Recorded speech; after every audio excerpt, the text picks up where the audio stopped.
नमस्कार दोस्तों, स्वागत है आप सबका भद्रा IAS अकेडमी में। आज का डेट है 22 दिसंबर 2023 एंड करंट अफेयर्स के न्यूज़ एनालिसिस के डिस्कशन में मैं शुभदीप आप सभी का स्वागत करता हूं। दोस्तों, सबसे पहले असम ट्रिब्यून का ये न्यूज़ हम लोग डिस्कस करेंगे, जहां पे बात की गई है असम टाउनशिप पॉलिसी 2023 के रिलेटेड, क्योंकि कैबिनेट ऑफ असम ने अप्रूव कर लिया है Assam state township policy of 2023।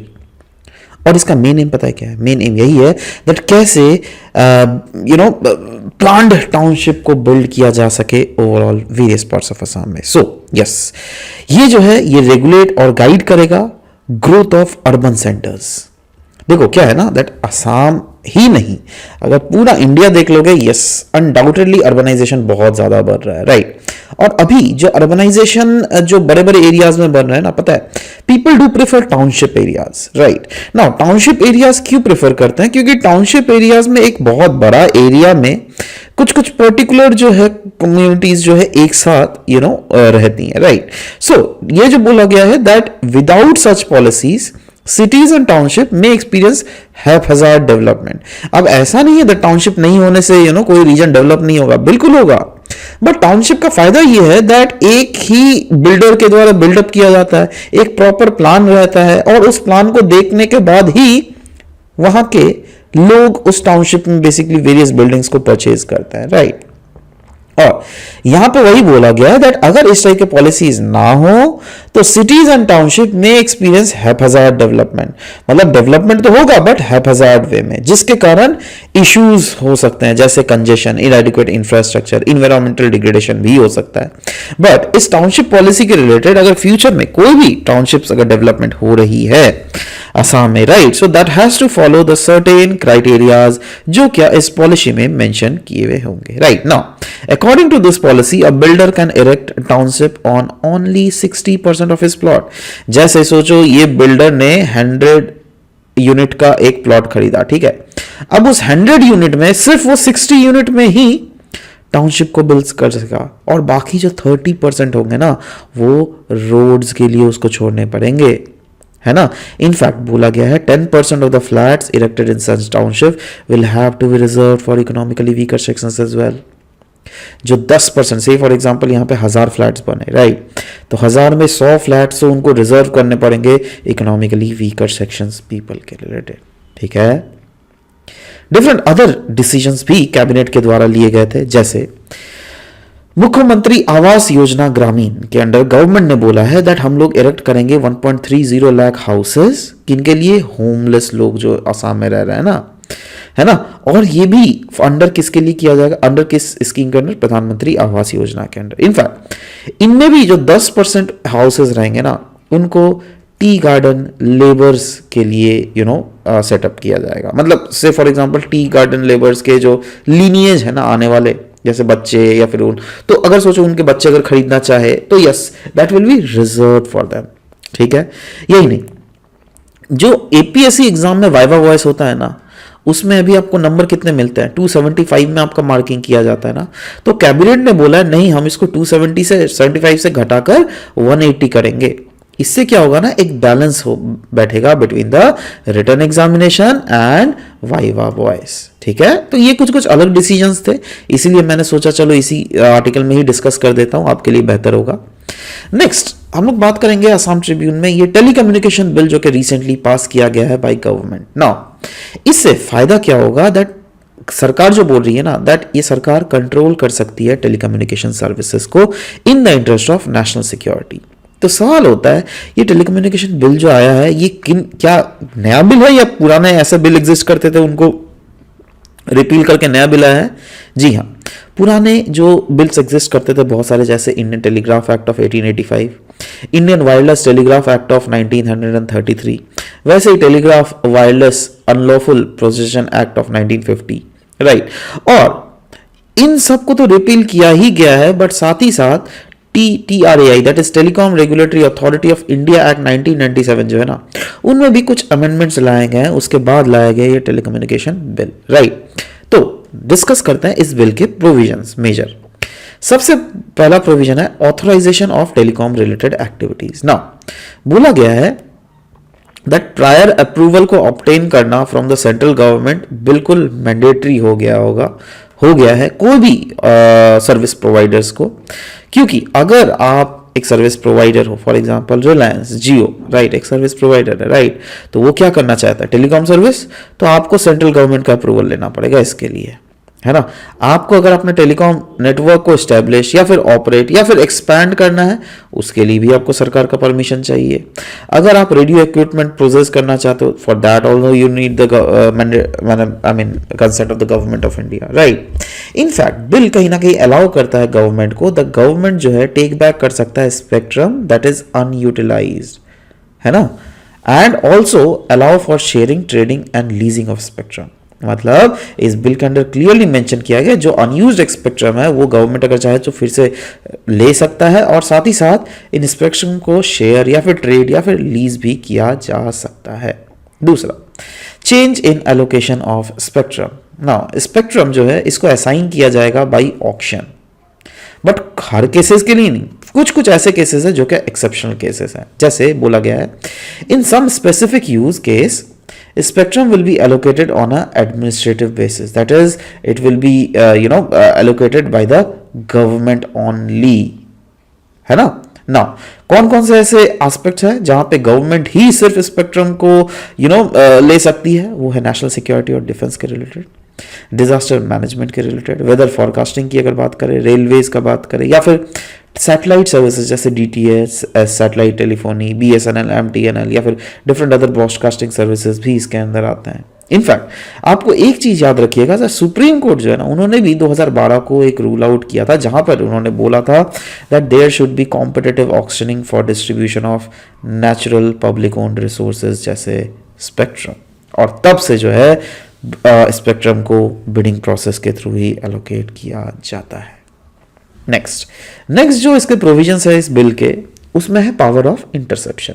बोला गया है गवर्नमेंट जो चाहे तो गवर्नमेंट सस्पेंड कर सकती है, अज्यूम कर सकती है कंट्रोल, या फिर ओवरसी कर सकती है कोई भी टेलीकॉम सर्विसेज को, अगर सरकार को लगे दैट अगर उसको ओवरऑल करना बहुत ही ज़्यादा इंपॉर्टेंट है in terms of national security. जैसे आपने शायद सुना होगा जब मुंबई अटैक हुआ था तब भी हम लोगों ने ट्रेस किया था ना, जो आतंकवादी जो पाकिस्तान से के गाँव में जो बैठे हुए थे ना पाकिस्तान में, उन लोगों से जो बात कर रहे थे सब कुछ ट्रेसेबल हो रहा था, A to Z चीज़ें, राइट।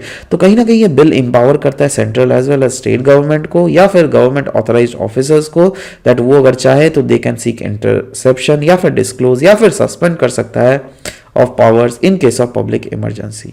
नेक्स्ट इज बोला गया digital Bharat Nidhi.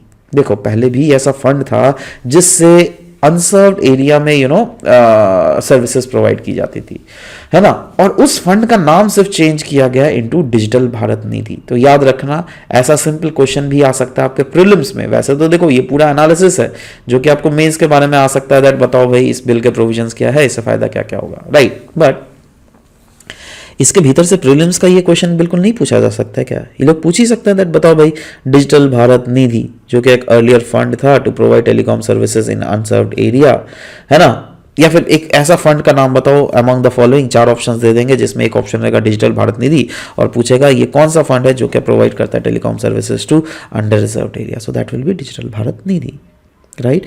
Next is dispute settlement. एक टायर्ड स्ट्रक्चर बनाया गया है फॉर डिसेटलिंग डिस्प्यूट्स, जिसमें एडजुडिकेटिंग ऑफिसर्स तो होंगे ही बट साथ ही साथ डेजिग्नेटेड कमिटी भी होगा of appeal and the telecom dispute settlement and appellate tribunal भी होगा जो क्या सबसे टॉप में रहेगा। Next is biometric authentication of users. देखो entities have been mandated to carry out biometric authentication of their users as a measure to curb fraud. जी हाँ, फ्रॉड को कर्व करने के लिए yes it is very much required that biometric authentication होना चाहिए। Next is territorial applicability. Clearly बोला गया है it now extends to offences committed outside India if the offence in question involves a telecom service provided in India, right. मतलब अगर कोई चीज़ें outside India भी घट हो, मतलब सोचो ऑफेंस हो रहा है, राइट, बट अगर उसका रिलेशन कहीं ना कहीं विद इन इंडिया के भीतर वाला टेलीकॉम सर्विस प्रोवाइडर से है, तब भी इंडियन गवर्नमेंट उसमें एक्ट करेगी। अब सोचो कल को अगर पाकिस्तान ने पाकिस्तान ने अगर यूएसए में कुछ बमबारी किया, राइट, तो उसमें इंडियन गवर्नमेंट क्यों वो करेंगी, राइट। बट सोचो अगर इंडियन टेरिटरी का कोई भी ऐसा रेडिकल फैक्शन अगर कोई दूसरे विदेशों में कुछ भी कर रहा है, राइट, तो उसमें यस इंडियन गवर्नमेंट एक्शन में आ सकती है। तो ये तो रहा वेरियस प्रोविजंस हम लोगों ने डिस्कस किया, जो कि काफ़ी अच्छे अच्छे भी लग रहे थे, बट सारा चीज़ जो है अच्छा नहीं होता, कुछ कुछ इसमें नेगेटिविटीज़ भी हैं। तो उन सब के बारे में बात करें। चलो, challenges in telecommunication bill of 2023। सबसे पहला बोला गया it has a potential of misuse by the executive. जी हाँ, ऐसे कंसर्न्स रेज किए जा रहे हैं दैट बिल में जो ब्रॉड प्रोविजन है ये तो क्लियरली अलाउ करता है सेंटर को, दैट सेंटर अगर चाहे तो बिल्कुल टेक ओवर कर सकता है, मैनेज कर सकता है, या फिर सस्पेंड कर सकता है एनी या फिर ऑल द टेलीकॉम सर्विसेज और network in the interest of national security award. तो कहीं ना कहीं इसका मिसयूज भी तो बढ़ सकता है, क्योंकि देखो नेशनल सिक्योरिटी, ये जो बोलोगे ना नेशनल सिक्योरिटी, ये तो टर्म अपने आप में बहुत ज्यादा वेग है, समझ लो बात। नेक्स्ट इज बोला गया privacy and surveillance concern, another clause that lets the government notify standards and ensure compliance for encryption and data processing and telecommunication. देखो क्या था, मेन मुद्दा उठाया जाता है जो कभी भी अगर टेलीकॉम रिलेटेड या फिर कोई भी इंटरनेट रिलेटेड कुछ भी है तो सबसे पहला मुद्दा उठाया जाएगा वो है प्राइवेसी, वो है सर्विलांस का। अभी सरकार ने क्या बोला, हम नेशनल सिक्योरिटी के कारण इसका फंक्शनिंग को टेक ओवर कर सकते हैं, राइट। तो कल को सरकार ये नहीं बोल सकती है, सोचो कोई एक पर्सन ए हुआ, राइट, पर्सन ए के खिलाफ अगर सरकार नजर रख रही है तो सरकार ये भी बोल सकते हैं ना, हाँ हम लोग नेशनल सिक्योरिटी के रिलेटेड नजर रख रहे थे, क्योंकि देखो ना government is the one who makes every rule, right, तो उनको तोड़ना भी इजी होगा। और देखो कभी कभी तो बातें ना पब्लिक तक आती भी नहीं है, हम लोग समझ भी नहीं पाते हैं दैट एक्चुअली रूल टूटा क्या नहीं, क्योंकि ये लोग भीतर भीतर में ही सब कुछ काम कर लेते हैं। अब सोचो ना कल को कोई अगर पॉलिटिकल पार्टी के अगेंस्ट अगर ये यूज किया गया, ये तो डेमोक्रेसी के लिए खतरा पड़ जाएगा, है ना। कल अगर पॉलिटिकल पार्टी ए है और जो कि पॉलिटिकल पार्टी पावर में है और वो पॉलिटिकल पार्टी वाई को टारगेट कर रहा है, ऐसा हो ही सकता है, राइट, उसका फोन टैप कर रहा है, ये सब क्या करोगे। इससे तो कहीं ना कहीं नेशनल सिक्योरिटी ये तो नेगेटिव हो गया ना, दैट सर्विलांस आप कर रहे हो। Legal challenges to administrative allocation, जी हाँ, सुप्रीम कोर्ट का 2G स्पेक्ट्रम अलॉटमेंट का रूलिंग जो था 2012 का, उसमें रिकमेंड किया गया था auctions of scarce natural resources. But ये जो एडमिनिस्ट्रेटिव एलोकेशन यहाँ को एक लिया गया ना, दैट एक टर्म यूज किया गया एडमिनिस्ट्रेटिव एलोकेशन, तो ये एडमिनिस्ट्रेटिव एलोकेशन जो वर्ड जो यूज किया गया है ये कहीं ना कहीं सुप्रीम कोर्ट के 2012 के वर्डिक्ट के अगेंस्ट जा सकता है, क्योंकि सरकार खुद ब खुद किसी को भी ये दे सकती है ना। Next is ambiguity in definitions. Now it's definition of telecom या फिर टेलीकॉम सर्विसेज या फिर what's constitute messages are so broad that it potentially leaves a door open for wide interpretation. ये डेफिनेशंस में ही जैसे टेलीकॉम ले लो, टेलीकॉम सर्विसेज का ले लो, तो या फिर मैसेज, तो message what constitute a message, इसकी देखो जब तक आपकी इसकी डेफिनेशन प्रॉपरली आप कंसाइज ऑप्टिमाइज नहीं करोगे तब तक इसका असम्पशन भी काफ़ी ज़्यादा वेग रहने वाला है। तो सवाल होता है what is the way forward. The way forward are checks and balance. Yes, हमें मेक श्योर करना पड़ेगा दैट इसके मिसयूज को प्रिवेंट किया जा सके, है ना। और जैसे फॉर एग्जांपल जैसे फॉर एग्जांपल आर्टिकल 352 ले लो, राइट, है ना। अगर आप नेशनल इमरजेंसी डिक्लेयर करते हो under article 352 of the constitution, right, so of course ये ट्रिगर करता है एग्जीक्यूटिव एक्शन, राइट, बट वही बोला गया दैट इस टाइप के एक्शंस अगर लो ना तो उसमें आपको पार्लियामेंट्री अप्रूवल लेने की जरूरत है, राइट। तो अब क्या होगा, तब हम इस हम जो बोल रहे हैं एम्बिग्विटीज, इस एम्बिग्विटीज बहुत घट तक घटेगी। नेक्स्ट इज बोला गया respect the right to privacy. Yes, it is very important. Transparency को भी हम लोग को इंश्योर करना पड़ेगा और कंसल्ट करना पड़ेगा गवर्नमेंट को एक broader consultation with various other stakeholders जो भी इस सेक्टर में काम कर रहे हैं। क्या इस सेक्टर में गवर्नमेंट की स्कीम्स कुछ है? जी हाँ, पीएम वानी स्कीम है जो कि इनिशिएटिव है for prime minister WiFi access network interface. वैसे ही इस सेक्टर में और भी डिफरेंट अदर गवर्नमेंट की स्कीम है, जैसे भारत नेट प्रोजेक्ट, वो तो आपको पता ही है, नेशन वाइड ब्रॉडबैंड कनेक्टिविटी पहुंचानी है। वैसे ही ये पीएलआई स्कीम जो कि सपोर्ट करती है manufacturing of telecom and networking product. वैसे ही भारत 6G अलायंस जो कि कोलाबोरेशन है of advancing 6G technologies in India. हम लोग बात करेंगे TRAI, telecom regulatory authority of India के बारे में। ये है एक स्टैट्यूटरी ऑर्गेनाइजेशन जो कि फॉर्म होती है under the telecom regulatory authority of India act of 1997। इसका मैंडेट है, इंक्लूड करता है regulating telecom services and determining और रिविजिटिंग टैरिफ्स।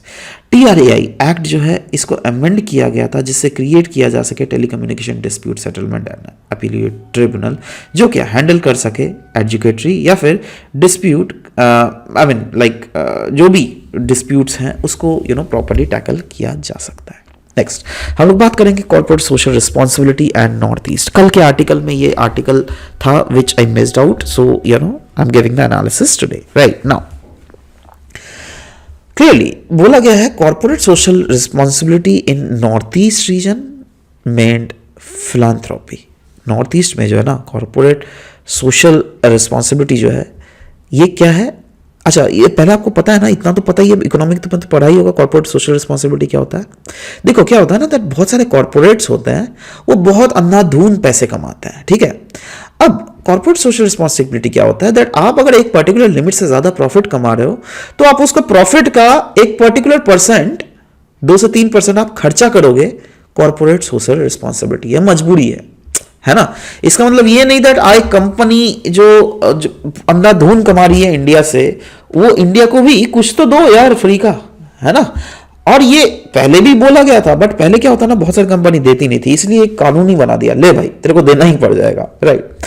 तो यहां पे बोला गया इस आर्टिकल में corporate social responsibility in north eastern region meant philanthropy, but it is increasingly seen as an strategic business management concept. अभी देखा जा रहा है दैट वैसे तो ये फिलांथ्रोपी के लिए बनाया गया ना, क्योंकि आप अपने प्रॉफिट का एक पर्टिकुलर हिस्सा सोशल वर्क के लिए खर्चा कर रहे हो, राइट। तो ये काइंड ऑफ फिलांथ्रोपी है, बट बिजनेसमैन लोग क्या कर रहे हैं, इसको बिजनेस को मैनेज करने के लिए यूज कर रहे हैं, राइट। मतलब इनडायरेक्टली वो अपना प्रचार कर ही दे रहे हैं।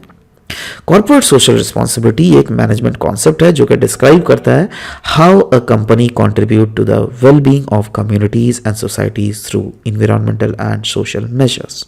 जैसे कॉर्पोरेट सोशल रिस्पॉन्सिबिलिटी में आप खर्चा किस में कर सकते हो, ह्यूमन रिसोर्स पे, इन्वायरमेंट के ऊपर, है ना, कम्युनिटी को डेवलप करने के ऊपर, कुछ कम्युनिटी को कोई नॉलेज दिया, जैसे सोचो डिजिटल नॉलेज प्रोवाइड करना, या फिर वर्क प्लेस में बहुत सारे एस्पेक्ट्स है, जैसे चीज़ों को अगर चेंज करना हो आपको वर्क प्लेसेस में, उसमें भी चेंजेस ला सकते हो, राइट। अगर नॉर्थ ईस्ट में देखोगे तो कॉर्पोरेट सोशल रिस्पॉन्सिबिलिटी का फोकस मेनली, अगर मैं बात करूं यहाँ पे आसाम एंड गुवाहाटी के बारे में, तो यस इट इज मतलब ये बेसिकली कहीं ना कहीं आसाम एंड गुवाहाटी में ये फिलांथ्रोपी के तरह देखा जाता है।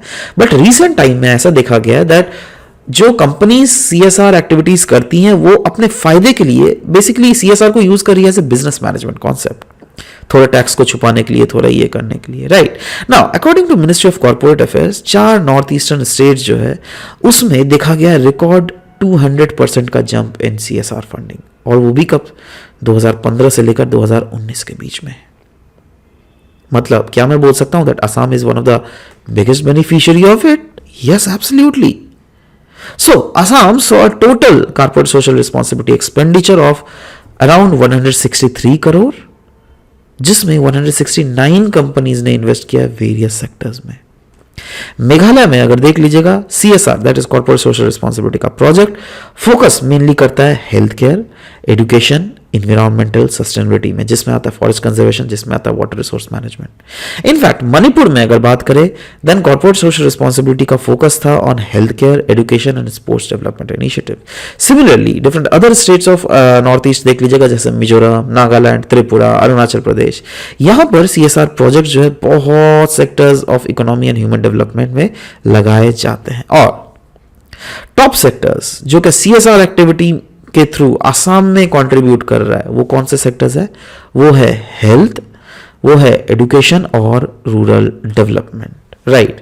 इनफैक्ट ये बोला गया दैट कहीं ना कहीं एक ग्लोबल एम्प्लॉय एंगेजमेंट कंपनी है ना has distributed free sanitary napkins and ration items in slum areas in the International Women Day of 2023. Right. तो यस वही चीज बोला गया दैट एक ग्लोबल एम्प्लॉय एंगेजमेंट कंपनी है जिसका नाम है वेंटेज circle. Right.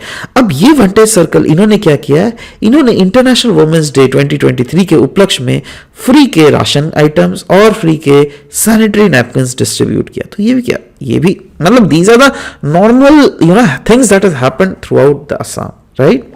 Next JN1 variant, ये आइडेंटिफाई किया गया केरला में, और ये ऑफ कोर्स एक ट्रैवलर जो कि सिंगापुर से तमिलनाडु में आया है उनमें भी देखा गया, और कुछ कुछ केसेस गोवा में भी देखा गया है। सो JN.1 ये जो है एक सब वेरिएंट है of BA.2.86 variant of corona, जिसको हम लोग पिरोला भी कहते हैं, है ना। और इसको पहला डिटेक्ट किया गया था इन द यूनाइटेड स्टेट्स कब, सितंबर में, और ग्लोबली इसको डिटेक्ट किया गया एज अर्ली एज जनवरी।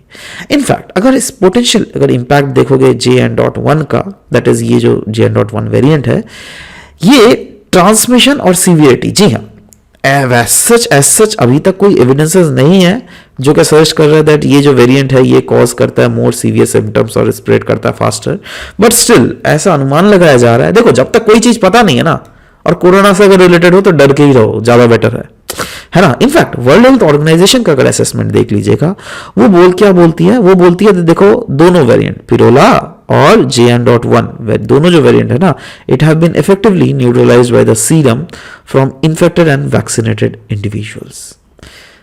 नेक्स्ट ऑपरेशन प्रॉस्पेरिटी गार्जियन के बारे में हम लोग डिस्कस करेंगे, क्योंकि ये जो ऑपरेशन है इसको इंट्रोड्यूस किया गया है बाय यूनाइटेड स्टेट्स, है ना, और ये किस लिए यूज किया गया, जिससे इन्हांस किया जा सके protection of naval forces in the south Red Sea. देखो साउथ रेड सी, ये है रेड सी, ये वाला रीजन है साउथ रेड सी। राइट। अब यहाँ पे क्या है ना, बहुत सारे यमन के जो हाउथी रिबल्स है ना, ये लोग बहुत सारे शिप्स में अटैक कर रहे हैं। पहले तो जो अटैक था ना, उनका क्या था दैट वो लोग जो है इसलिए अटैक कर रहे थे क्योंकि जो हमास को वो लोग सपोर्ट इनडायरेक्टली दिखाना चाह रहे थे, बट अभी देखा गया है दैट ये चीजें बहुत ज्यादा एस्केलेट हो गई है, और ये काइंड ऑफ आप क्या बोलोगे पायरेसी काइंड ऑफ चीजें एक्टिविटीज भी हो रही है ना। तो इसीलिए ऑपरेशन प्रॉस्पेरिटी गार्जियन, जिसमें यूएस के destroyers as well as UK के शिप्स भी एक साथ जो है काउंटर करेंगे हमारे हाउथीज रिबल्स के अटैक्स को, जो क्या यमन के ग्राउंड के थ्रू रेड सी में कैरी फॉरवर्ड किया जा रहा है। राइट। ये जो यहाँ पे बोला गया ना, क्या बोलते हैं देखो, to counter the Houthi attack on merchant shipping under this task force combined task force 153, वो है क्या, देखो ये कंबाइंड टास्क फोर्स 153 जो है ये एक United States navy led initiative है, जिसका मेन फोकस पता है क्या है, on Red Sea maritime security. In fact इसको एस्टेब्लिश किया गया था 2022 को, और ये one of the 5 task forces है जिसको ऑपरेट किया जा रहा है बाई कंबाइंड मैरिटाइम फोर्स के द्वारा। राइट। इसी के साथ आज का सेशन समाप्त होता है। मिलते हैं आप सबके साथ नेक्स्ट सेशन में। Till then bye bye, take care.